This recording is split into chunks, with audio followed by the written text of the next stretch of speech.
اگر تصور کیا جائے کہ ایک عالمی سطح کا سپورٹس آئیکن جس نے ملک کے لیے ورلڈ کپ جیتا ہو اور یعنی جسے پوری دنیا میں عزت کی نگاہ سے دیکھا جاتا ہو. ہاں، اور وہ اچانک کسی عام سی گاڑی میں نہیں بلکہ پولیس وین میں ہو. بالکل. نومبر کی ٹھٹھرتی ہوئی سردی میں ایک کھلی پولیس وین کے پچھلے حصے میں بیٹھا ہے. دھول اڑ رہی ہے، ہوا لگ رہی ہے اور اسے ملک کی سب سے خوفناک جیل کی طرف لے جایا جا رہا ہے. یہ کسی فلم کا سین لگتا ہے، لیکن یہ ایک بالکل سچی کہانی کا آغاز ہے. صحیح کہا. آج کی اس تفصیلی گفتگو میں ہم جس سورس مٹیریل پر بات کر رہے ہیں وہ ٹھیک اسی ڈرمیٹک پوائنٹ سے شروع ہوتا ہے. کتاب کا نام ہے پاکستان اے پرسنل ہسٹری اور اس کے مصنف ہیں عمران خان. اور اس کتاب کی سب سے دلچسپ بات یہ ہے کہ یہ تاریخ کو کسی اکیڈمک یا روایتی انداز میں پیش نہیں کرتی. رائٹ. یہ ہسٹری ایک ایسے شخص کی نظر سے دیکھی گئی ہے جس نے اس ملک کے عروج اور زوال کو بالکل فرنٹ رو سے محسوس کیا. ایگزیکٹلی. اور یہی ہمارا آج کا مقصد ہے. ہمیں یہاں کسی پولیٹیکل ڈیبیٹ میں نہیں پڑھنا، نہ ہی کسی مخصوص سیاسی کہانی کو انڈوس کرنا ہے. ہم صرف اس کہانی، ان ذاتی مشاہدات اور ان تاریخی واقعات کو سمجھنے کی کوشش کر رہے ہیں جو کتاب میں بیان ہوئے ہیں. تو اس سفر کو شروع کرتے ہیں. کتاب کا پہلا حصہ ہے پرولوگ، اور نیریٹو ڈائریکٹلی نومبر 2007 سے شروع ہوتا ہے. جب اسٹیٹ آف ایمرجنسی لگائی گئی تھی. بالکل. اس وقت جنرل پرویز مشرف نے ایمرجنسی لگائی ہوئی تھی. مصنف کو اریسٹ کیا جانا تھا، لیکن وہ گرفتاری سے بچنے کے لیے چھپ کر پنجاب یونیورسٹی پہنچ گئے. پنجاب یونیورسٹی؟ مطلب وہاں کیوں؟ ان کا مقصد وہاں کے اسٹوڈنٹس کو ڈیموکریسی یعنی جمہوریت اور رول آف لا کے لیے موبلائز کرنا تھا. اچھا. وہ ایک تحریک کھڑی کرنا چاہتے تھے، لیکن وہاں پہنچ کر جو ان کے ساتھ ہوا اس نے ان کی سوچ کو پوری طرح جھنجھوڑ کر رکھ دیا. یہ واقعہ واقعی حیران کن ہے. کتاب میں بتایا گیا ہے کہ جب وہ یونیورسٹی کے اندر گئے تو وہاں اسلامی جماعت طلبہ یعنی IJT کے اسٹوڈنٹس نے انہیں گھیر لیا. لیکن ایک بات یہاں ہضم نہیں ہوتی. کیا؟ IJT کی جو اپنی پیرنٹ پولیٹیکل پارٹی ہے جماعت اسلامی، وہ تو اس وقت ڈکٹیٹرشپ کے سخت خلاف تھیں، تو ان کے اسٹوڈنٹس نے ایک پرو ڈیموکریسی شخص پر حملہ کیوں کیا؟ یہی سب سے بڑی آئرنی تھی اس پورے واقعے کی. یہ تو ایسا ہی ہوا نا کہ بینک کا سیکیورٹی گارڈ ڈاکوؤں کو پکڑنے کے بجائے بینک مینیجر کو ہی پیٹنا شروع کر دے. صحیح مثال دی. مصنف نے لکھا ہے کہ انہیں بعد میں معلوم ہوا کہ ان مخصوص اسٹوڈنٹس کو ان پر حملہ کرنے کے لیے پیسے دیے گئے تھے. ویٹ، پیسے دیے گئے تھے؟ ہاں، یہ کوئی عام سی ہاتھا پائی نہیں تھی. ایک پولیس انسپکٹر نے بعد میں مصنف کو بتایا کہ ان سٹوڈنٹس کا منصوبہ انہیں اس حد تک پیٹنا تھا کہ ان کی ہڈیاں ٹوٹ جائیں اور انہیں سیدھا اسٹریچر پر ہاسپٹل لے جانا پڑے. اوہ مائی گاڈ، یہ تو ایک بہت ہی خطرناک منصوبہ تھا. اپنے ہی ملک کے نوجوانوں کی طرف سے ایسی نفرت کا سامنا کرنا کسی بھی شخص کو ذہنی طور پہ توڑ سکتا ہے. بالکل. اور اس کے بعد سسٹم نے انہیں مزید سائیکولوجیکلی تباہ کرنے کے لیے ڈیرہ غازی خان جیل بھیج دیا. DG خان جیل؟ عام طور پہ تو اس جیل کا نام سن کر ہی لوگ گھبرا جاتے ہیں. اس کی خستہ حالی اور قیدیوں کو ذہنی طور پر پیرالائز کرنے کی ریپوٹیشن تھی اصل میں. رات کے 3 بجے انہیں اچانک اٹھایا گیا، اس فریزنگ کولڈ میں ایک ٹرک کے پیچھے ڈال کر 9 گھنٹے سفر کروایا گیا. 9 گھنٹے؟ ہاں. لیکن مصنف کے لیے اصل ٹرننگ پوائنٹ وہ فزیکل تکلیف نہیں تھی، بلکہ وہ ریئلائزیشن تھی جو انہیں اس جیل کی سلاخوں کے پیچھے جا کر ہوئی. وہ جیل ان کے لیے کھڑکی بن گئی جہاں سے انہوں نے پہلی بار سسٹم کا اصل چہرہ دیکھا. تو وہاں آخر انہوں نے ایسا کیا دیکھا؟ عام طور پر تو یہی سوچا جاتا ہے کہ جیل میں وہی جاتا ہے جس نے کوئی بڑا جرم کیا ہو، کوئی قتل، چوری یا فراڈ ٹائپ چیز. عام تصور یہی ہے، لیکن حقیقت اس سے بالکل الگ تھی. مصنف نے وہاں کے ڈپٹی انسپکٹر آف جیلز کے ساتھ لمبی گفتگو کی اور انہیں بتایا گیا کہ اس اسپیسیفک جیل میں تقریباً 60% لوگ بالکل بے گناہ تھے. 60% بے گناہ؟ یہ فگر تھوڑا ایگزیجریٹڈ نہیں لگتا؟ صرف بے گناہ ہونے کی بنیاد پر کوئی قید کیسے ہو سکتا ہے؟ یہ ایگزیجریٹڈ بالکل نہیں تھا، اور یہی وہ پوائنٹ ہے جہاں سمجھنا ہے کہ نظام اصل میں کام کیسے کرتا ہے. ان لوگوں کا جرم کوئی کرائم نہیں تھا، ان کا جرم ان کی غربت تھی. پاورٹی. ایگزیکٹلی. جب کسی غریب پر کوئی جھوٹا مقدمہ بنتا ہے تو اس کے پاس بیل یعنی ضمانت افورڈ کرنے کے پیسے نہیں ہوتے، نہ ہی وہ کسی وکیل کی فیس دے سکتا ہے. واقعی؟ کتاب میں ایک نوجوان کا حوالہ دیا گیا ہے جو 6 سال سے بغیر کسی ٹرائل کے، بغیر کسی جرم ثابت ہوئے قید تھا، کیونکہ اس کی فیملی وکیل نہیں کر سکتی تھی۔ 6 سال، یہ بہت زیادہ عرصہ ہے۔ اس دن یہ تلخ حقیقت تسلیم کرنی پڑی ہوگی کہ اس ملک کو لوٹنے والے اصل مجرم تو پارلیمنٹ میں ایئر کنڈیشنڈ کمروں میں بیٹھے ہیں۔ ہاں، اور عام عوام صرف اپنی غریب ہونے کی سزا کاٹ رہی ہے۔ ہاں مومنٹ تھا جب کسی کو اچانک سمجھ آئے کہ جسٹس سسٹم اندھا نہیں ہے، بلکہ اس کی آنکھیں صرف اس شخص کو دیکھتی ہیں جس کی جیب خالی ہو۔ صحیح کہا۔ اس شدید ناانصافی کو دیکھ کر مصنف کا سسٹم پر سے اعتماد بالکل اٹھ گیا۔ انہوں نے جیل میں اس نظام کے خلاف بھوک ہڑتال یعنی ہنگر سٹرائک شروع کر دی۔ اور اس بھوک ہڑتال نے انہیں فزیکلی بہت تیزی سے کمزور کیا۔ انہوں نے احتجاج میں پانی پینا بھی چھوڑ دیا تھا۔ فلوئڈز بھی چھوڑ دیے تھے۔ ہاں، حالانکہ انہیں رمضان کے روزے رکھنے کی عادت تھی، لیکن کمپلیٹلی فلوئڈز چھوڑنے کا نتیجہ یہ نکلا کہ صرف 2 دن بعد ان سے ٹھیک سے چلا بھی نہیں جا رہا تھا۔ Must be incredibly tough. ان کی حالت بگڑتی گئی اور آخرکار 8 دن کے بعد سسٹم کو انہیں رہا کرنا پڑا۔ تو جب ایک شخص اپنے ہی لوگوں سے دھوکا کھاتا ہے اور سسٹم کا اتنا بھیانک اور خوکھلا روپ دیکھتا ہے تو ظاہر ہے وہ سوچنے پر مجبور ہو جاتا ہے کہ یہ سب آخر شروع کہاں سے ہوا۔ بالکل۔ جس ملک کا آغاز اتنے سنہرے خوابوں سے ہوا تھا وہ اس تباہی تک پہنچا کیسے؟ آئیے دیکھتے ہیں کتاب کے اگلے چیپٹر میں۔ چیپٹر کا نام ہے can I still play cricket in heaven? یہ ٹائٹل ہی اپنے اندر ایک بہت خوبصورت سی معصومیت رکھتا ہے نا؟ کتاب بتاتی ہے کہ بچپن میں مصنف اپنی والدہ سے اکثر یہ پوچھا کرتے تھے کہ کیا جنت میں بھی انہیں کرکٹ کھیلنے کی اجازت ہوگی؟ بچپن کا معصوم سوال۔ ان کا بچپن لاہور کے زمان پارک میں گزرا تھا۔ اس وقت کا زمان پارک جو کھلے میدانوں اور درختوں سے بھرا ہوا تھا۔ ہاں، بچے پورا دن باہر کھیلتے تھے، فیملی سسٹم اتنا مضبوط تھا کہ پورے محلے کے گھر اپنے ہی لگتے تھے۔ مصنف پاکستان بننے کے صرف 5 سال بعد پیدا ہوئے تھے، تو تصور کیا جا سکتا ہے کہ اس وقت کی ہوا میں ایک عجیب سا فخر اور امید تھی۔ ایک نئی ریاست کی امید۔ لیکن یہاں مصنف ایک بہت گہرا موازنہ کرتے ہیں۔ وہ یاد کرتے ہیں کہ اس پرسکون بچپن کے پیچھے جو قائد اعظم محمد علی جناح اور علامہ اقبال کا خواب تھا وہ کیا تھا، اور آخر میں وہ کیا بن گیا؟ تو ان کا اصل خواب تھا کیا؟ عام طور پر جب آئیڈیالوجی آف پاکستان کی بات ہوتی ہے تو لوگوں کے ذہن میں بہت سی الگ الگ تصویریں بنتی ہیں۔ کتاب کے مطابق جناح اور اقبال کا ویژن بالکل واضح تھا۔ وہ کسی تھیوکریسی یا کٹر پن کی بات نہیں کر رہے تھے۔ ان کا خواب ایک ایسی اسلامک ویلفیئر سٹیٹ تھی جو مساوات یعنی ایکوالٹی اور سوشل جسٹس پہ مبنی ہو۔ صحیح۔ اقبال کا تصور یہ تھا کہ اسلام کے روحانی اور اصولی پرنسپلز پر عمل کر کے سوسائٹی خود بخود انصاف کی طرف جائے گی، جہاں غریب اور امیر کے درمیان فرق کم ہوگا۔ لیکن زمین پر حقیقت تو کچھ اور ہی بن گئی۔ بالکل۔ جلد ہی ملٹری اور بیوروکریسی نے ملک کے اختیارات پر اپنا قبضہ جما لیا اور جمہوریت کو پنپنے ہی نہیں دیا۔ اور اسی اختیار کے قبضے سے ایک نیا مسئلہ پیدا ہوا جسے کتاب میں براؤن صاحب کا نام دیا گیا ہے، یعنی ثقافتی غلامی۔ ہم اکثر سوچتے ہیں کہ 1947 میں انگریز چلا گیا اور ہم آزاد ہو گئے، لیکن مینٹلی ہم وہی تھے۔ ایگزیکٹلی، ذہنی طور پر ہم وہیں زنجیروں میں جکڑے رہے۔ اس کتاب میں براؤن صاحب کا کانسیپٹ بہت ڈیٹیل سے سمجھایا گیا ہے۔ اس ذہنی غلامی کا پورا ایک میکینزم تھا، اور اس کے پیچھے لارڈ مکالے کا بنایا ہوا ایجوکیشن سسٹم تھا۔ 1835 میں مکالے نے برٹش پارلیمنٹ کے سامنے ایک واضح مقصد رکھا تھا۔ وہ کلرک بنانے والا مقصد۔ ہاں، انہیں ہندوستان پر حکومت کرنے کے لیے ایڈمنسٹریٹو سٹاف چاہیے تھا۔ انہوں نے کہا کہ ایسی کلاس بنانی چاہیے جو Indian in blood and colour but English in taste ہو، یعنی ان کا خون اور رنگ تو اپنا ہو لیکن ان کی پسند، اخلاقیات، ان کی سوچ بالکل انگریزوں جیسی ہو۔ یہ سسٹم اس لیے ڈیزائن نہیں کیا گیا تھا کہ نیٹو لوگ آگے بڑھیں، بلکہ اس لیے تھا کہ وہ اپنے ہی ملک اور لوگوں سے کٹ کر انگریزوں کے وفادار بن جائیں۔ لیکن ایک منٹ، انگریزی زبان سیکھنا یا ماڈرن ایجوکیشن حاصل کرنا تو کسی بھی ملک کے آگے بڑھنے کے لیے ضروری ہوتا ہے نا؟ ضروری تو ہوتا ہے۔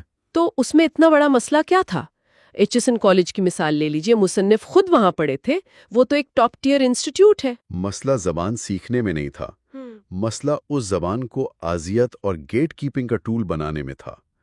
ایچسن کالج میں ایجوکیشن سسٹم نے بچوں کو اپنے ہی کلچر سے نفرت کرنا سکھایا۔ اچھا۔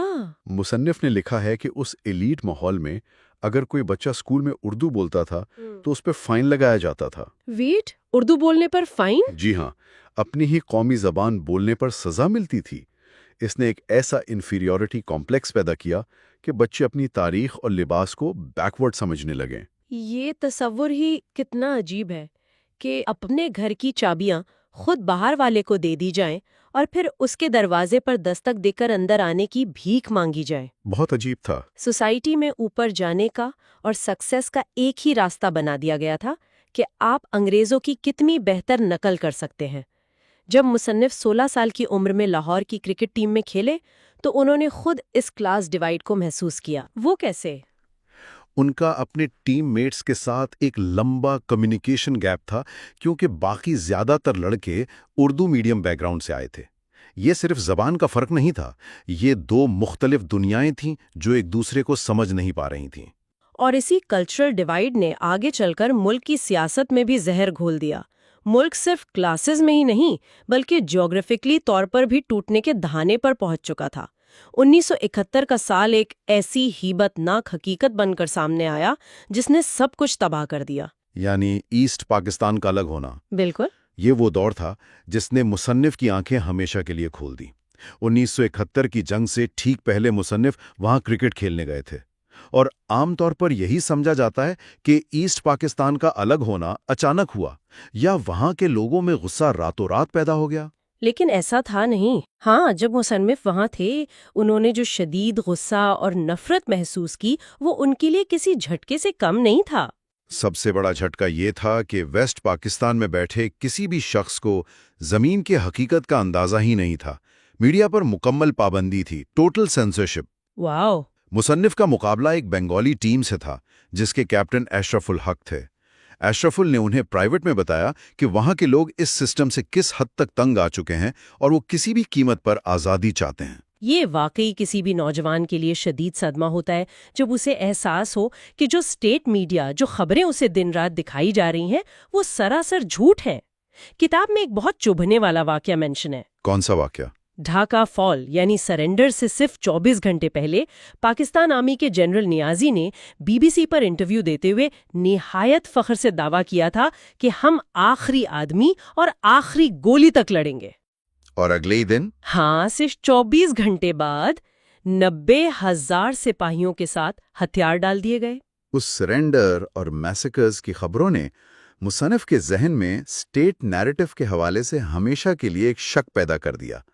انہوں نے وہاں طے کیا کہ وہ دوبارہ کبھی بھی کسی ایسے ملٹری آپریشن کی آنکھیں بند کر کے حمایت نہیں کریں گے جو ان کے اپنے لوگوں کے خلاف چلایا جا رہا ہو۔ یہ جھوٹ کا نظام تھا جس نے ایک آدھے ملک کو کاٹ کر رکھ دیا تھا۔ بالکل صحیح۔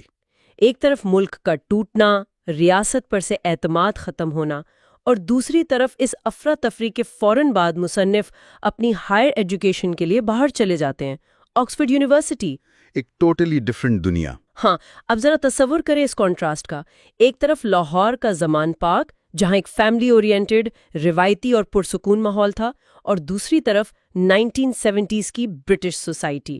1970s کی برٹن ایک مکمل یوتھ ریبیلین سے گزر رہی تھی۔ یہ وہ زمانہ تھا جب پرانی اخلاقیات کو جڑ سے اکھاڑ پھینکا جا رہا تھا۔ مک جیگر، ڈیوڈ بوئے جیسے راک سٹارز نوجوانوں کے نئے رول ماڈلز تھے۔ صحیح۔ وہاں ریلیجن یعنی مذہب کا اوپنلی مذاق اڑایا جاتا تھا۔ کتاب میں ذکر ہے کہ مونٹی پائتھون اور دی لائف آف برائن جیسی فلمز اسپیسیفکلی ریلیجن کو موک کر رہی تھیں، اور اس سوسائٹی میں اسے آزادی اظہار سمجھا جاتا تھا۔ یہ بہت بڑا کلچر شاک تھا۔ مصنف اس کتاب میں بہت کھلے انداز میں اپنی زندگی کے اس دور کا اعتراف کرتے ہیں۔ وہ لکھتے ہیں کہ اس ماحول میں جا کر ان کی ذاتی روحانیت کی حالت نو ایکسیپٹنس نو ریجیکشن والی بن گئی تھی۔ یعنی مذہب ان کی زندگی سے عملی طور پر نکل چکا تھا۔ ہاں، عید کی نماز پڑھ لی یا کبھی رسماً روزہ رکھ لیا، لیکن آئیڈینٹی کا ایک شدید بحران تھا۔ وہ خود سے سوال کر رہے تھے کہ آخر ان کی اصل پہچان کیا ہے۔ یہ آئیڈینٹی کرائسس اس پوری جنریشن کا تھا جو مغرب کی چکا چوند اور اپنی روایتی قدروں کے درمیان پھنسی ہوئی تھی۔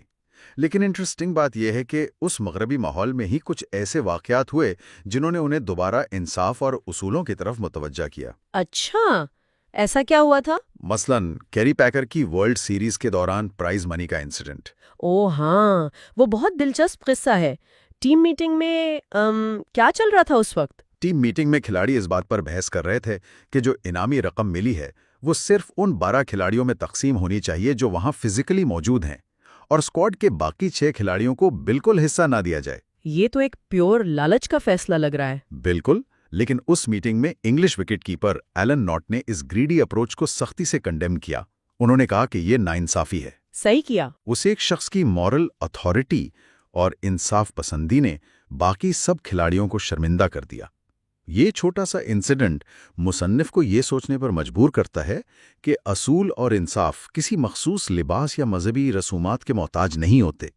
انصاف ایک یونیورسل ویلیو ہے۔ جب وہ اس ذہنی کشمکش اور کراس کلچرل ایکسپیرئنس کے بعد دوبارہ واپس پاکستان آتے ہیں تو ملک کی سیاست کا چہرہ ایک بار پھر بالکل بدل چکا تھا۔ ہاں، تب ذوالفقار علی بھٹو کا ایرا چل رہا تھا۔ اور بھٹو ایک ایسی شخصیت تھے جن کے بارے میں رائے ہمیشہ بہت ایکسٹریم رہی ہیں۔ ایک طرف انہوں نے عام آدمی، مزدور اور کسان کو یہ احساس دلایا کہ اس کی بھی اس ملک میں کوئی اہمیت ہے۔ بھٹو صاحب کا کرزما اور عام عوام کے ساتھ ان کا کنیکشن واقعی بے مثال تھا۔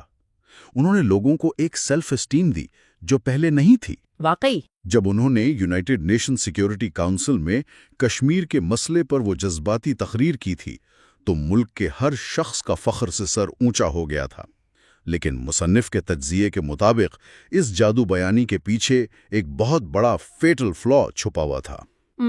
Feudal mindset. ایگزیکٹلی، جاگیردارانہ سوچ جس میں کوئی بھی تنقید یا ڈسینٹ برداشت نہیں کی جاتی۔ لیکن کتاب میں بھٹو کی جس پالیسی پر سب سے زیادہ تنقید کی گئی ہے وہ تھی نیشنلائزیشن، یعنی ملک کی انڈسٹری اور ایجوکیشن کو قومیانے کا فیصلہ۔ اب بظاہر تو یہ لگتا ہے کہ اگر اسٹیٹ ان چیزوں کا کنٹرول سنبھال لے تو ایکوالٹی آئے گی، لیکن زمین پر اس نے کام کیوں نہیں کیا؟ میکنزم کا مسئلہ تھا اصل میں۔ جب آپ اچانک بہترین چلنے والے پرائیویٹ سکولز اور فیکٹریز کو گورنمنٹ کی کنٹرول میں لے آتے ہیں اور انہیں چلانے کے لیے ایسے بیوروکریٹس کو بٹھا دیتے ہیں جنہیں بزنس یا ایجوکیشن کا کوئی تجربہ نہیں ہوتا، تو نظام بیٹھ جاتا ہے۔ Make sense. بنا کسی پراپر پلاننگ اور ٹیچر ٹریننگ کے جب سکولز نیشنلائز ہوئے تو ایجوکیشن کا سٹینڈرڈ تیزی سے گرنا شروع ہو گیا۔ اساتذہ گورنمنٹ امپلائی بن گئے جنہیں نوکری سے نکالنا مشکل تھا۔ نتیجہ یہ نکلا کہ اکاؤنٹیبلٹی ختم ہو گئی۔ اور امیر طبقے نے تو پھر بھی مہنگے پرائیویٹ سکولز ڈھونڈ لیے ہوں گے۔ بالکل، لیکن مڈل اور لوور کلاس کا بہت بڑا نقصان ہوا اس سب میں، جس کا خامیازہ اس ملک کی آنے والی نسلوں نے لمبا عرصہ بھگتا۔ اور اس سب پولیٹیکل افراتفری، لالچ اور غلط فیصلوں کا آخری نتیجہ یہ نکلا کہ 1977 میں آخرکار جنرل ضیاء الحق نے مارشل لاء لگا دیا۔ جمہوریت ایک بار پھر بوٹوں کے تلے آ گئی۔ اور اس کے 2 سال بعد 1979 میں ذوالفقار علی بھٹو کو پھانسی دے دی گئی۔ مصنف اس وقت شری لنکا میں کرکٹ کھیل رہے تھے اور سیاسی اختلافات کے باوجود یہ ان کے لیے اور پوری قوم کے لیے ایک شدید شاکنگ مومنٹ تھا۔ بھٹو کی پھانسی کوئی عام واقعہ نہیں تھا۔ اس نے پاکستان کی سیاست میں ایسی زہریلی تلخی اور ایسی ڈیپ ڈویژن پیدا کر دی جو اس ملک کے بننے کے بعد پہلے کبھی محسوس نہیں کی گئی تھی۔ صحیح۔ ایک ایسی ڈویژن جو شاید آج تک پوری طرح ختم نہیں ہو سکی۔ لیکن 1979 کا سال، یہ سال صرف بھٹو کی پھانسی یا پاکستان کی اندرونی سیاست تک محدود نہیں تھا۔ تاریخ کے پنے پلٹ کر دیکھیں تو یہ سال عالمی تاریخ یعنی گلوبل ہسٹری کا ایک سب سے بڑا ٹرننگ پوائنٹ بن کر ابھرا۔ بالکل، جیو پالیٹکس پوری طرح شفٹ ہو رہی تھی۔ ایک طرف ہمارے بالکل پڑوسی ملک ایران میں شاہ کی ویسٹرنائزڈ حکومت کو الٹ کر امام خمینی کی قیادت میں ایک ایسی اسلامک ریولوشن آ چکی تھی جس نے مغربی دنیا کو ہلا کر رکھ دیا تھا۔ اور ٹھیک اسی سال اسی وقت سوویت یونین کی فوجی گاڑیاں اور ٹینکس اچانک افغانستان کی سرحدوں کو عبور کر رہے تھے۔ جس وقت مصنف آکسفورڈ کے ماحول سے نکل کر اپنی ذاتی پہچان اور اس خطے کے مستقبل کو سمجھنے کی کوشش کر رہے تھے، ٹھیک اسی وقت کولڈ وار اپنے پورے عروج کے ساتھ پاکستان کے دروازے پر دستک دے رہی تھی۔ ایک ایسی دستک جس نے اس خطے کی تاریخ، اس کا جغرافی اور اس کی آنے والی نسلوں کا مستقبل ہمیشہ کے لیے بدل کر رکھ دیا۔ ایک منظر ذہن میں لائیں، 1987 کا سال ہے، کرکٹ کا میدان ہے اور سامنے ویسٹ انڈیز کی ہسٹری کا سب سے خطرناک فاسٹ بالنگ اٹیک موجود ہے۔ او واو، مطلب وہ بولرز جو 90 مائلز پر آور کی سپیڈ سے بول کرواتے تھے۔ ایگزیکٹلی، جن کے سامنے دنیا کے بہترین بیٹسمین بھی خوفزدہ رہتے تھے۔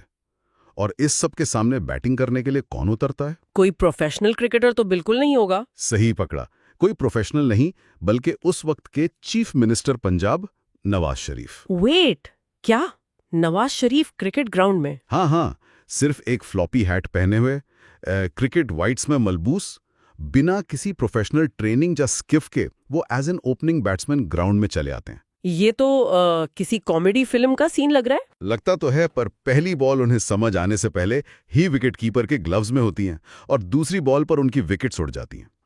یہ کوئی کامیڈی نہیں تھی، اصل میں یہ پاکستان کی پولیٹیکل ریالٹی کا ایک بہت گہرا ریفلیکشن تھا۔ آپ دیکھیں، یہ واقعہ دراصل اس ذہنیت کو بے نقاب کرتا ہے جو اس دور کی قیادت میں سرایت کر چکی تھی۔ یعنی ایک ایسی سائیکالوجی ہے جہاں انسان کڑی محنت یا لمبے پروسیس سے گزرے بغیر صرف شارٹ کٹس کے ذریعے ہیرو بننا چاہتا ہے۔ بالکل صحیح۔ جب کسی کو طاقت یا عہدہ بنا کسی مشکل ٹریننگ کے مل جاتا ہے نا، تو اس کے اندر کا خوکھلا پن ایسے ہی موقعوں پر ظاہر ہوتا ہے۔ اور آج کے اس ڈیپ ڈائیو میں ہم جس سورس مٹیریل کو اینالائز کر رہے ہیں، عمران خان کی کتاب پاکستان اے پرسنل ہسٹری، وہ اسی طرح کے باریک مشاہدات پر مبنی ہے۔ یہ سفر واقعی بہت حیران کن ہے۔ اس سورس میٹیریل کا مشن ہی یہی ہے کہ ہم 1970 سے 1990 کی دہی تک کے پاکستان کی سیاسی اور سماجی اور تہذیبی تاریخ کو سمجھیں۔ اور سب سے انٹرسٹنگ بات یہ ہے کہ یہ تاریخ کسی ٹیکسٹ بک کی طرح نہیں بیان کی گئی۔ وہی تو، بلکہ یہ ایک ایسے شخص کی پیرالل سٹوری ہے جو خود اپنی ذات کے اندر ایک شدید روحانی انقلاب سے گزر رہا تھا، جبکہ اس کے ارد گرد پورا ملک ایک پولیٹیکل اور سوشل زوال کا شکار تھا۔ صحیح۔ تو اس دور کے ابتدائی حصے کی طرف چلتے ہیں، 70s اور 80s کی دہی، جب کرکٹ صرف ایک کھیل نہیں تھا۔ مجھے یہ اینگل بڑا عجیب لگا کہ گراؤنڈ میں کھیلتے ہوئے بھی ایک پوسٹ کولونیل جدوجہد چل رہی تھی۔ اس دور کے کھلاڑیوں کا مائنڈ سیٹ آخر تھا کیا؟ اصل میں اس وقت کے ٹاپ ایتھلیٹس، چاہے وہ ویسٹ انڈیز کے سر ویو رچرڈز ہوں یا انڈیا کے سنیل گواسکر یا خود آتھر، ان سب کے اندر ایک آگ تھی۔ کیسی آگ؟ ان خطوں پر صدیوں تک برطانوی راج رہا تھا نا، ان کھلاڑیوں کے لیے انگریزوں کو انہی کے میدان میں ہرانا محض ایک ٹرافی جیتنے کا نام نہیں تھا، بلکہ یہ اپنی برابری اور خود اعتمادی منوانے کا ایک ذریعہ تھا۔ اچھا، تو یہ ایک پولیٹیکل سٹیٹمنٹ تھی ان کے لیے؟ ایگزیکٹلی۔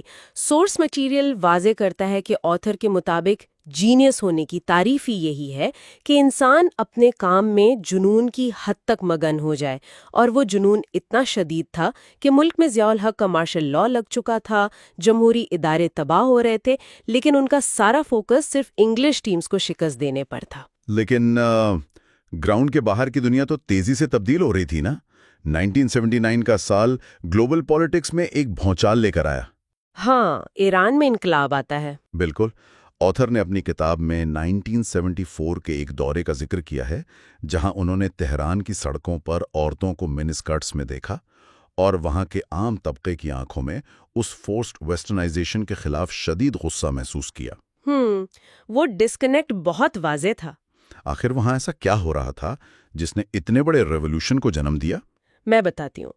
رضا شاہ پہلوی کی جو پالیسیز تھی نا، وہ سوسائٹی کی جڑوں سے بالکل کٹی ہوئی تھیں۔ وہاں سیکولرائزیشن اور ویسٹرن کلچر کو ٹریڈیشنل سوسائٹی پر زبردستی مسلط کیا جا رہا تھا۔ تو ظاہر ہے لوگ ریئیکٹ تو کریں گے۔ بالکل۔ نتیجہ یہ نکلا کہ لوئر اور مڈل کلاس کی طرف سے ایک شدید ری ایکشن آیا، جس نے بعد میں مذہبی انقلاب کی شکل اختیار کر لی۔ اس انقلاب نے مغربی دنیا کی نیندیں اڑا دیں۔ ڈر گئے تھے وہ لوگ۔ ہاں، ویسٹ کو یہ خوف لاحق ہو گیا کہ پولیٹیکل اسلام کا یہ نیا ماڈل کہیں دوسری آئل پروڈیوسنگ سٹیٹس میں نہ پھیل جائے، جس سے ان کا گلوبل اکنامک کنٹرول خطرے میں پڑ جاتا۔ اور اس خوف کے فوراً بعد کولڈ وار سیدھا ہمارے دروازے پر آ پہنچی، جب سوویت یونین نے افغانستان پر حملہ کر دیا۔ یہاں سے سوسائٹی میں وہ تبدیلی شروع ہوتی ہے جس نے آنے والی کئی دہائیوں کو بدل دیا۔ لیکن مجھے یہاں ایک چیز بالکل سمجھ نہیں آتی۔ ایک طرف امریکہ اور CIA کمیونزم کو روکنے کے لیے ان مجاہدین کو بلینز آف ڈالرز اور ہتھیار دے رہے تھے، اور دوسری طرف یہی لوگ بعد میں ٹیررسٹ کہلائے گئے۔ یہ اچانک شفٹ کیسے آیا؟ یہ گلوبل پاورز کی منافقت کی ایک کلاسک مثال ہے۔ جب تک سوویت یونین کو شکست دینا مقصد تھا، تب تک انہی جنگجوؤں کو ہیروز بنایا گیا۔ آپ کو پتہ ہے رونلڈ ریگن انہیں moral equivalent of America's founding fathers کہتے تھے۔ وائی سچی فاؤنڈنگ فادر سے کمپیئر کیا تھا؟ ہاں، یہاں تک کہ اسامہ بن لادن جیسا شخص 1987 میں اسلام آباد میں امریکن ایمبیسی کی ایک ریسیپشن میں باقاعدہ طور پر دیکھا گیا۔ ہو واو، یہ تو بالکل ہی الگ ریالٹی ہے نا؟ لیکن جیسے ہی سوویت فورسز واپس گئیں اور امریکہ کا مقصد پورا ہو گیا، انہی لوگوں کو اوور نائٹ ٹیررسٹس ڈکلیئر کر دیا گیا۔ یہ پوری گیم مذہب کی نہیں تھی، بلکہ پیورلی جیو پولیٹیکل پاور کی تھی۔ اور اس سب میں ضیاء الحق کا کیا رول تھا؟ ضیاء الحق نے اپنی گورنمنٹ کو بچانے کے لیے اسلامائزیشن کا لبادہ اوڑھا، جس میں حدود آرڈیننس اور زکوٰۃ شامل تھیں، لیکن سوسائٹی اندر سے کھوکھلی ہوتی جا رہی تھی۔ اور اس کا گراؤنڈ ریالٹی پر اثر بہت بھیانک تھا۔ جو ٹرکس یہاں سے CIA کا بھیجا ہوا ہتھیار لے کر افغانستان جاتے تھے، وہ واپسی پر خالی نہیں آتے تھے، وہ ہیروئن سے بھر کر آتے تھے۔ ایگزیکٹلی۔ ملک میں کلاشنکوف کلچر پھیل گیا، ہیروئن ایڈکٹس کی تعداد لاکھوں میں پہنچ گئی، اور سب سے بڑا نقصان سیکٹیرینزم کا ہوا۔ جب باہر سے آنے والا بے تحاشا پیسہ مخصوص مدرسوں میں پہنچا تو ٹالرنس ختم ہو گئی۔ اصل میں جہاد کا جو اصل کانسیپٹ ہے نا، یعنی ناانصافی کے خلاف کھڑے ہونا، اسے کمپلیٹلی ٹویسٹ کر دیا گیا تھا۔ مذہب کو بس ایک پولیٹیکل ٹول بنا دیا گیا۔ صحیح کہا۔ اب اس میسو جیو پولیٹیکل کیوس کے پیرالل ایک بہت ہی گہری ذاتی کہانی چل رہی ہے، اور یہ حصہ مجھے سب سے زیادہ فیسینیٹنگ لگا۔ 1982 میں آتھر کو ایک شن بون سٹریس فریکچر ہوتا ہے۔ اس وقت وہ اپنے کریئر کی پیک پر تھے۔ بالکل، پورا ملک انہیں ہیرو مانتا تھا، اور اچانک ڈاکٹرز کہتے ہیں کہ شاید وہ کبھی دوبارہ گراؤنڈ میں نہ اتر سکیں۔ اس فزیکل چوٹ نے انہیں مینٹلی اتنا ہٹ کیوں کیا؟ انسبلٹی کا احساس پیدا ہو جاتا ہے کہ مجھے کوئی نہیں ہرا سکتا۔ یہ میٹیریل ایگو ہوتی ہے۔ ہاں، انسان ہوا میں ہوتا ہے۔ جب وہ سٹریس فریکچر ہوا تو اس ایگو کو پہلی بار شدید ٹھیس پہنچی۔ اس عیش و عشرت والی زندگی میں ایک عجیب سا خلا محسوس ہونے لگا، اور پھر 1985 میں ان کی والدہ کی کینسر سے تکلیف دہ وفات نے اس خلے کو مزید گہرا کر دیا۔ موت انسان کو بہت بے بس کر دیتی ہے۔ بالکل، موت اور لا علاج بیماری کے سامنے انسان کی بے بسی اسے یہ سوچنے پر مجبور کر دیتی ہے کہ زندگی کا اصل مقصد آخر ہے کیا۔ اسی بے بسی کے دوران ان کی ملاقات صوفی بزرگوں سے ہوتی ہے، جیسے بابا چلا سو اور پھر میاں بشیر۔ میاں بشیر والا واقعہ تو واقعی حیران کر دیتا ہے۔ ہاں، وہ انسیڈنٹ بہت پاورفل ہے۔ قرآن کی ایک مخصوص آیت پڑھتے ہیں، اور انہوں نے نہیں پڑھی ہوئی تھی وہ؟ ہاں، جواب نہ میں تھا۔ تو میاں بشیر نے بتایا کہ یہ وہ آیت ہے جو ان کی والدہ ان پر پھونکا کرتی تھیں، بنا کسی بیک گراؤنڈ کے۔ یہ واقعہ ان کی روحانی بیداری کا ٹرننگ پوائنٹ بن گیا۔ لیکن آخر ان بزرگوں نے ایسا کیا سکھایا جو عام مذہبی رویوں سے مختلف تھا؟ انہوں نے ریلیجن کو کسی رسومات کی لسٹ کے طور پر پیش نہیں کیا۔ میاں بشیر نے انہیں یہ نہیں کہا کہ جاؤ اور دنیا چھوڑ دو۔ انہوں نے سکھایا کہ مذہب اصل میں انٹرنل ٹرانسفارمیشن کا نام ہے، یعنی اندر کی تبدیلی۔ صحیح۔ اگر کسی کا بلیف سسٹم اس کے اندر ہمدردی، رحم اور انسانیت کا درد پیدا نہیں کر رہا تو وہ مذہب ہے ہی نہیں۔ یہ بات آتھر کی سوچ میں کمپلیٹلی پیوست ہو گئی۔ اسی دور میں سلمان رشدی کی کتاب دی سیٹینک ورسز کا مسئلہ سامنے آتا ہے۔ سورسز میں لکھا ہے کہ ویسٹ کو یہ سمجھ ہی نہیں آئی کہ مسلمز اس کتاب پر اتنے آزردہ کیوں تھے، کیونکہ ان کے کلچر میں ریلیجس فگرز پر تنقید عام تھی۔ ایگزیکٹلی۔ لیکن اس کنٹروورسی نے آتھر کو فورس کیا کہ وہ خود مذہب کو ڈیپلی اسٹڈی کریں، اور یہاں انٹری ہوتی ہے چارلز لے گائے ایٹن کی اور علامہ اقبال کی فلسفی کی۔ چارلز لے گائے ایٹن ایک برٹش ڈپلومیٹ تھے جنہوں نے اسلام قبول کیا تھا۔ انہوں نے مذہب کی روحانیت کو بہت خوبصورتی سے بیان کیا، اور جب آتھر نے اقبال کو پڑھا تو ان کی زندگی کا رخ ہی بدل گیا۔ خودی کا کانسیپٹ، رائٹ؟ ہاں، اقبال کا کانسیپٹ خودی کے انسان اپنے اندر کی طاقت کو پہچانے اور آرام طلبی سے نکل کر آگے بڑھیں۔ اقبال کا شاہین کا میٹافور جو مصیبتوں سے گھبرانے کے بجائے اونچی اڑان بھرتا ہے، اس نے انہیں ایک نیا مقصد دیا۔ مجھے یہاں ایک بہت بڑا پیراڈاکس یعنی تضاد محسوس ہوتا ہے، اور میں چاہتا ہوں ہم اسے تھوڑا کھول کر سمجھیں۔ اچھا، کس طرح کا تضاد؟ سورسز میں ایک طرف تو آتھر بار بار کہتے ہیں کہ سپورٹس میں جو جیت ہوتی ہے وہ لک یا خدا کی مرضی یعنی تقدیر پر منحصر ہے، لیکن دوسری طرف وہ اقبال کا فلسفہ خود ہی اپنا رہے ہیں، جس کا بیسک پوائنٹ یہ ہے کہ انسان اپنی تقدیر خود بناتا ہے۔ اگر سب کچھ پہلے سے مقرر ہے تو اپنی تقدیر خود بنانے والی بات کہاں سے آ گئی؟ یہ سوال فلسفی کا ایک بہت بڑا مدعا ہے۔ دیکھیں، تقدیر پر یقین ہونے کا مطلب بے عملی یا فیٹلزم نہیں ہے۔ مطلب ہاتھ پر ہاتھ رکھ کر نہیں بیٹھنا؟ بالکل نہیں۔ اسلام میں ایسا کانسیپٹ نہیں ہے کہ جو ہونا ہے وہ تو ہوگا ہی۔ خودی اور تقدیر کا بیلنس کچھ اس طرح ہے، انسان کا فرض ہے کہ وہ اپنا 100% ایفرٹ دے، کڑی محنت کرے، رسک لے، اور اس کے بعد جب وہ اپنی طرف سے سب کچھ کر چکے تو پھر جو نتیجہ سامنے آئے، چاہے وہ جیت ہو یا ہار، اسے خدا کی مرضی سمجھ کر گریسفلی ایکسیپٹ کر لیں۔ اس ایکسیپٹنس کا سب سے بڑا فائدہ یہ ہوتا ہے کہ انسان کے اندر سے ناکامی کا خوف پوری طرح نکل جاتا ہے، آپ دباؤ سے آزاد ہو جاتے ہیں۔ اور اس فیئر آف فیلئر کے ختم ہونے کا سب سے بڑا پریکٹیکل ڈیمونسٹریشن ہمیں 1992 کے ورلڈ کپ میں نظر آتا ہے۔ آتھر اپنی ریٹائرمنٹ واپس لے کر میدان میں آئے۔ انہیں اپنی والدہ کی یاد میں شوکت خانم ہاسپٹل بنانے کے لیے میسو فنڈنگ کی ضرورت تھی، اور ورلڈ کپ اس کے لیے سب سے بڑا پلیٹ فارم تھا۔ لیکن ٹورنامنٹ سے ٹھیک پہلے ان کے شولڈر کی کارٹلیج پھٹ گئی۔ ڈاکٹرز نے مکمل ریسٹ کا کہا۔ کسی بھی عام شخص کے لیے یہ سب کچھ چھوڑ دینے کا مقام تھا۔ اپنی انجری کو پوری ٹیم سے چھپا کر رکھا تاکہ ان کا morale ڈاؤن نہ ہو۔ وہ بکیز والا کیا سین تھا؟ اس وقت بکیز کے مطابق ٹیم کے جیتنے کے چانسز 50-1 تھے۔ شروع کے میچز میں ٹیم بری طرح سے فیل ہو رہی تھی۔ پرتھ میں جب ایک ٹیم ڈنر رکھا گیا تو وہاں کا ماحول کسی جازے یعنی فیونرل جیسا تھا۔ تو ایسے شدید کرائسس میں جب سب کچھ ہاتھ سے نکلتا دکھائی دے رہا ہو تو ایک لیڈر آخر کرتا کیا ہے؟ ایک ٹیم اپنے کیپٹن کی صرف موٹیویٹنگ باتیں نہیں سنتی، وہ اس کی باڈی لینگویج اور اس کے اندر کی یقین کو دیکھتی ہے۔ اس ڈنر میں آتھر نے کھڑے ہو کر بالکل اٹل یقین کے ساتھ کہا کہ ہم یہ ورلڈ کپ جیتنے والے ہیں۔ واو!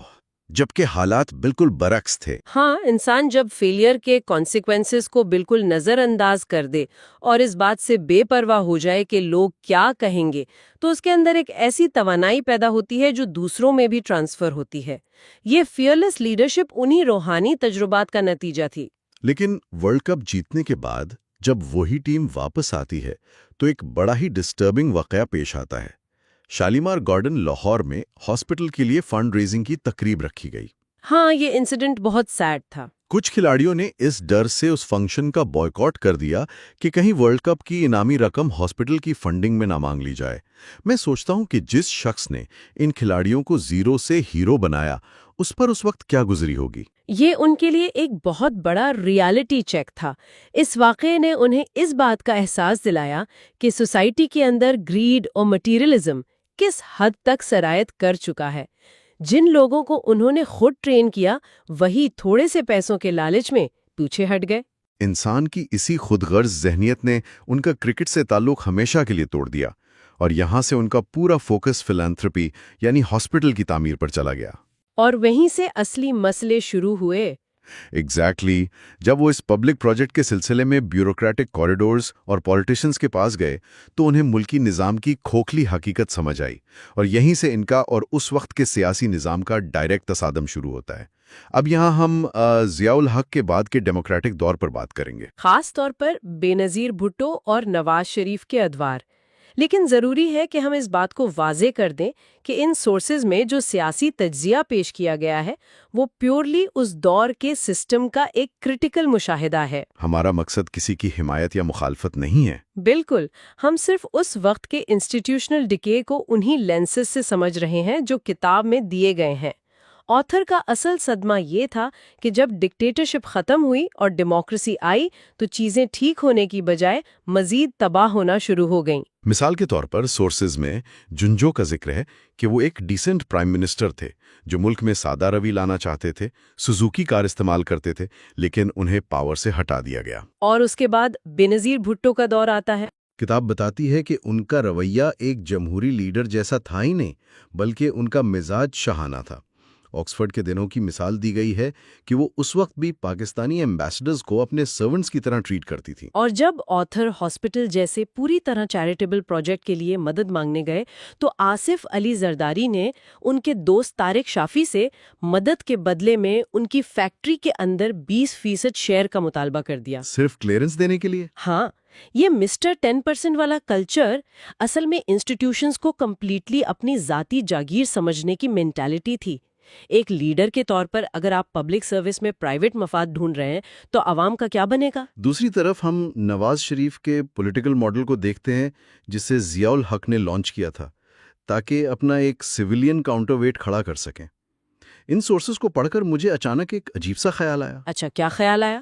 یہ ایسا لگتا ہے کہ اس وقت کے پولیٹیشنز ملک کو ایسے ٹریٹ کر رہے تھے جیسے کوئی کرایہ دار ہو جو کسی گھر میں رہنے آتا ہے، لیکن نہ تو وہ رینٹ دیتا ہے، اور جب وہاں سے جاتا ہے تو جاتے ہوئے گھر کے دروازے، کھڑکیاں، یہاں تک کہ پائپس بھی اکھاڑ کر اپنے ساتھ لے جاتا ہے۔ یہ تمثیل بالکل صحیح بیٹھتی ہے۔ اس کی سب سے بڑی مثال اس وقت کا ٹمبر مافیا تھا۔ سورسز میں ذکر ہے کہ کراکورم ہائی وے کے ارد گرد سینکڑوں سال پرانے درختوں کو پیورلی سیاسی سرپرستی میں کاٹ دیا گیا۔